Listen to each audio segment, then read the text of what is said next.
രോഗം ബാധിച്ച കൊതുക് ഒരാളെ കടിക്കുമ്പോൾ വൈറസ് അവരുടെ രക്തപ്രവാഹത്തിൽ പ്രവേശിച്ച് പെറ്റുപെരുകാൻ തുടങ്ങുന്നു.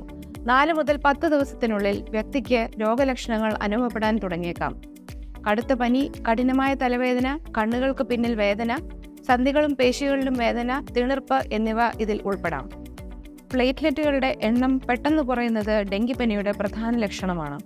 ചില സന്ദർഭങ്ങളിൽ ഡെങ്കിപ്പനി ഡെങ്കി ഹെമറേജിക് ഫീവർ അല്ലെങ്കിൽ DHF എന്നറിയപ്പെടുന്ന മാരകമായ രോഗമായി മാറാം. ഇത് കടുത്ത ആഘാതം, ആന്തരിക രക്തസ്രാവം, അവയവ തകരാറുകൾ എന്നിങ്ങനെ ജീവന് ഭീഷണിയായേക്കാവുന്ന അവസ്ഥയിലേക്ക് നയിച്ചേക്കാം. കൊതുകുനാശിനികൾ, ഫുൾ സ്ലീവ് വസ്ത്രങ്ങൾ എന്നിവ ഉപയോഗിക്കുക. ഉറങ്ങുമ്പോൾ കൊതുക് വലകൾ ഉപയോഗിക്കുക, പ്രത്യേകിച്ചും നിങ്ങൾ ഡെങ്കിപ്പനി ബാധിച്ച പ്രദേശത്താണെങ്കിൽ. വെള്ളം കെട്ടിക്കിടക്കാൻ സാധ്യതയുള്ള പ്രദേശങ്ങൾ വൃത്തിയാക്കി കൊതുകിന്റെ പ്രജനനം തടയുക.